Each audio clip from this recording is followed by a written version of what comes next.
This is Shalom World Podcast.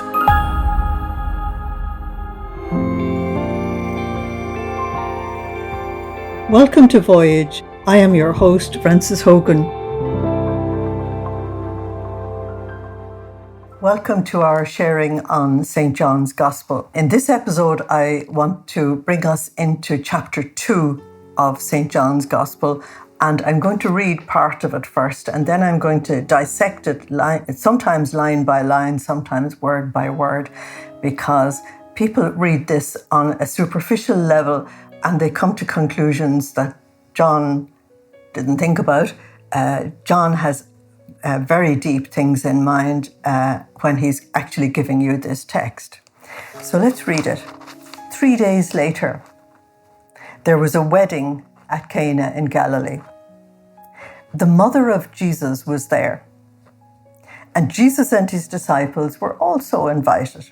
When they ran out of wine, since the wine provided for the wedding was all finished, the mother of Jesus said to him, "They have no wine." And Jesus said, "Woman, why turn to me? My hour has not yet come." And his mother said to the servants, "Do whatever he tells you." And there were 6 stone water jars standing there, meant for the ablutions that are customary among the Jews. That's the Judeans. Each could hold 20 or 30 gallons. And Jesus said to the servants, "Fill the jars with water." And they filled them to the brim. "Draw some out now," he said, "and take it to the steward." They did this, and the steward tasted the water which had turned into wine, and having no idea where it came from, only the servants who drew the water knew. The steward called the bridegroom and he said, "People generally serve the best wine first, and keep the cheaper wine until the guests have had plenty to drink. But you've kept the best wine until now." This was the first of the signs that Jesus gave. It was at Cana in Galilee. He let his glory be seen, and his disciples believed in him. And after this, he went down to Capernaum with his mother and the brothers and stayed there a few days. On the surface, that reads a very simple story. But if you look at it at all, you are tripped up by lots of individual points. And so I want to give you a very detailed response to this and let you know what treasure is there if only you will look at it from above and not look at it from below. From below, it's very easy. They didn't have enough wine, and Blessed Mother asked Jesus to supply the wine. He did. But that's not what John is saying. So, the unfolding of the mystery that we have been talking about in all the episodes up to now, and which have been given to us in chapter 1, it's now beginning to unfold in chapter 2. We get the first pulling back of the veil to see who Jesus really is. And we get the first sign that he wants to give about his mission to all the world. Galilee was called Galilee of the Gentiles. Let me read this for you from Isaiah chapter 9. In the days past, he humbled the land of Zebulun and the land of Naphtali. That's the area that was called Galilee in Jesus' time. But in the days to come, he will confer glory on the way of the sea, on the far side of the Jordan, province of the nations. The people that walked in darkness have seen a great light. On those who live in a land of deep shadow, a light has shone. And then I'm going to jump down. Because there is a child born for us, a son given to us, and dominion is laid on his shoulders. And this is the name they give him: Wonder Counselor, Mighty God, Eternal Father, Prince of Peace. Wide is his dominion, in a peace that has no end. For the throne of David and for his royal power, which he establishes and makes secure in justice and integrity from this time onwards and forever. We're going to hear the scriptures being fulfilled all the way through. not just all the way through the gospel, but almost on every line of the text. Okay. Galilee of the Gentiles. That's where Jesus decided to begin. And this is very, very important, because nothing that God does is extra. He does exactly what is required in each situation. So if he begins in Galilee of the Gentiles, it's because that is most significant in terms of the mission of Jesus. The people of Judea, who had Jerusalem as its capital city and the temple as the center of its public worship, these people in John's gospel are called Judeoi, usually translated in English as Jews. But the translation gives a problem, because the term Jews was not used for these people until several centuries into the Christian era. So the translators have actually given us a problem and produced a lot of anti-Semitism, which is not necessary. In John's gospel, these Judeoi are the people of Judea, and the people who opposed Jesus are the leaders of the Judeoi. Jesus himself is a Judean because he was born in Bethlehem. That's why you read in chapter 1 that he came to his own people and his own people rejected him. He himself was a Jew, and you're going to realize that it is his own people who actually give him more trouble than anybody else. Okay, so the Judean leadership is usually called the Sanhedrin, and it's made up of scribes and Pharisees and Sadducees and the various priestly families and the heads of all the important families of the land. And it is in the temple, in the city of Jerusalem, that they kept very, very strictly to the laws of Moses, because the Pharisees were meticulous on every detail of the law. And Jesus is going to challenge this because they had narrowed down the will of God into absolutely particular laws that may not express the people's love for God at all, which is really sad. But because they kept very, very strictly to the laws of Moses, and they added 613 rules for the Sabbath day alone, could you imagine? They had neither sympathy nor understanding for the people in Galilee. Why? Because it was Galilee of the Gentiles. It was the only place in the whole land where Jews and Gentiles, or shall I say the people of the land and people from other lands, could live together in harmony. And they worked and lived together side by side. But as far as the folks in Jerusalem were concerned, that meant that they were contaminated. And they were compromised with the world, so they absolutely despised them. That's why you'll hear an expression like, "Can any prophet come out of Galilee? What good could come out of Nazareth?" These people are contaminated because they live and work side by side with people from other nations. Okay. The folks in Jerusalem also hated the Samaritans. Now, they despised the Galileans, but they had a very special hatred for the Samaritans. They treated the Samaritans as heretics because they only accepted the first 5 books of the Bible, the Pentateuch or the Torah.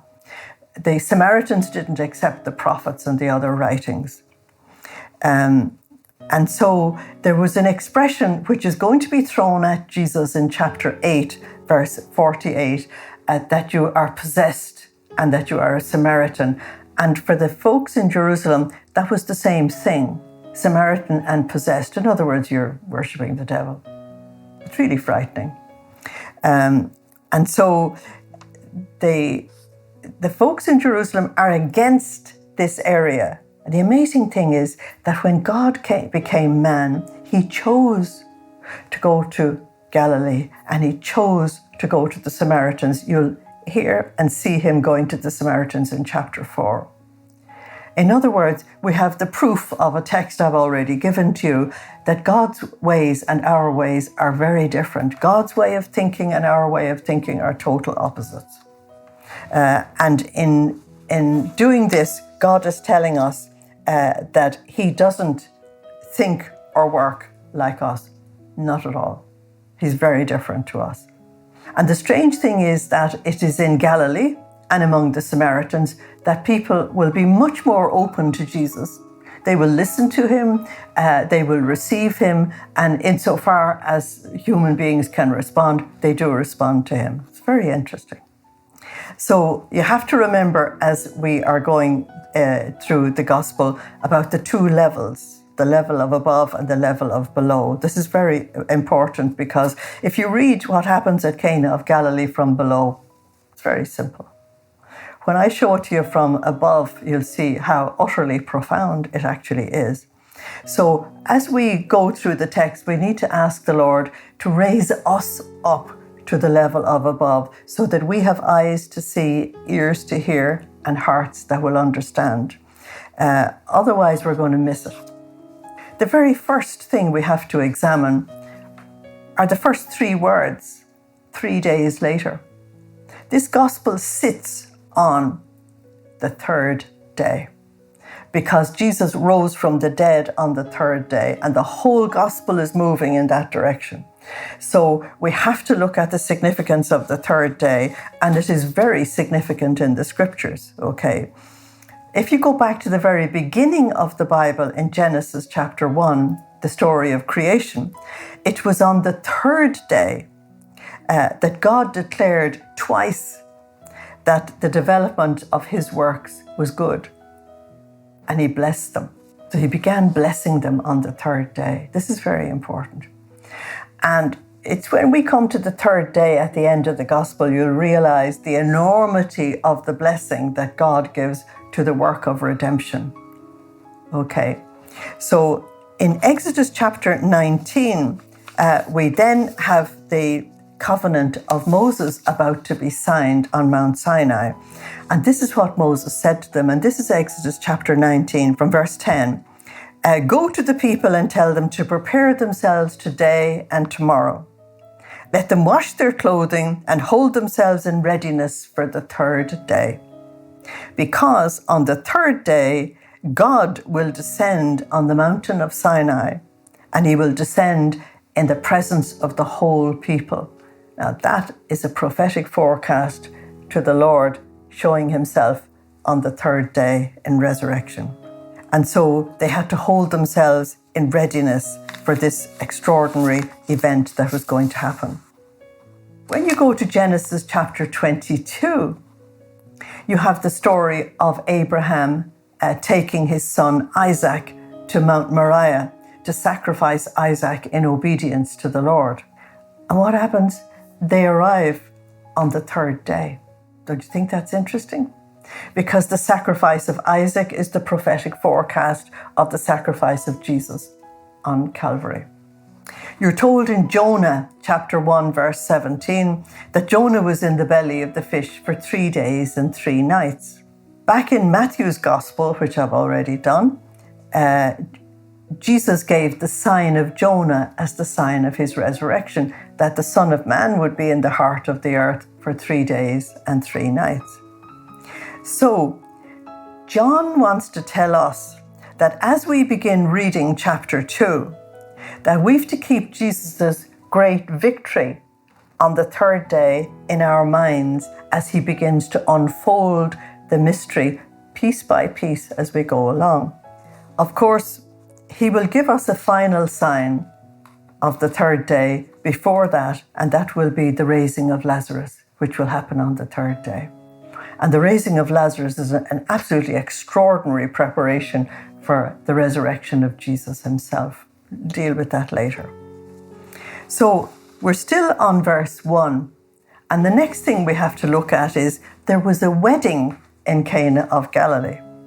Now, for all of us, weddings are ordinary. They're happening on a daily basis. People come together, commit themselves in love, ask for God's blessing for their new life. And Cana of Galilee was only a very small village. So most of the village would have been at the wedding. But that's not actually the point. The point is that when you go back into the scriptures, the wedding is a terribly important concept, because we're told by the prophets that God the Father was the bridegroom of Israel. and that he was wedded to this people in the Mosaic covenant, and therefore that the people of Israel were his bride. This is terribly important. If you take Isaiah 54, verses 4 to 5, you will forget the shame of your youth. You will no longer remember the curse of your widowhood, for your Creator will be your husband, his name, the Lord of hosts. Isaiah 62, verse 5, like a young man marrying a virgin, so will the one who built you wed you. As the bridegroom rejoices over the bride, so will your God rejoice over you. The prophets used the symbol of marriage in order to be able to get through to the people when they are failing in their covenant commitment to God. And so when they fall back into idol worship, they are accused of adultery. Some people who read the scriptures on a very low level, the wedding symbol is the great symbol of the commitment that God has for his people and the people have for their God. So when you come to Hosea chapter 2, for example, the prophet speaks about the disloyalty of the chosen people to their divine husband, and that he wants to bring them back, that is in redemption, and to get them to commit themselves to the marriage again. That means that they come back into the covenant and that they begin to live this relationship between God and themselves. So, when John tells us that there will be a wedding on the third day, he's talking about a new revelation, because when Jesus rises from the dead on the third day, his covenant that he will have made and cut in his own body on the cross for us will be accomplished. And on the third day, he will have a new bride, and that is the church. We eventually call it the church. And we're going to hear this confirmed for us in chapter 3, when we're told that the bride is only for the bridegroom. So there's a new bridegroom and a new bride actually being presented. Just as at any wedding, you have a new bride and a new bridegroom, and you have a new covenant, and you have a new commitment to a life of loving commitment to each other. So this is what John is thinking about. And the wedding at Cana of Galilee is merely the context in which John can talk to you about these deeper things. So Jesus has come to prepare a new bride for himself, and the church will be made up of Jews and Gentiles. And there will be the marriage bond of the new covenant, the everlasting covenant that Jesus will make for us. And the new covenant will be a covenant of love. The old covenant under Moses was a covenant of law and justice. And so there was laws and breaking of laws and punishments and all the rest of it. The new covenant is entirely about love and mercy, which is totally extraordinary, and given to a people, the Gentiles, who had no preparation like the Jewish people had for the covenant. So the Gentiles are thrown into this completely new relationship with God, which is totally love and mercy, which I hope we appreciate. It's absolutely amazing. The one law of the new covenant, the new marriage, is going to be love. But the English language has a problem. I suppose many problems. But the problem it has is it uses the word L-O-V-E for all kinds of things. So we have to go back to the Greek, which uses different words. The Greek uses eros for human, fleshly love, physical love. Jesus is not talking about that. Greek uses philos for the love of friendship. Jesus isn't talking about that. And the Greek uses agape for divine love. And that's what Jesus is talking about all the time. So as I go through this commentary, I'm going to say agape love, so that you know we're talking on the divine level. We're talking about the divine love that's been given to us. And this is why in the second half of the gospel, Jesus is going to say to us, I give you a new commandment. Love one another as I have loved you. That is with agape love.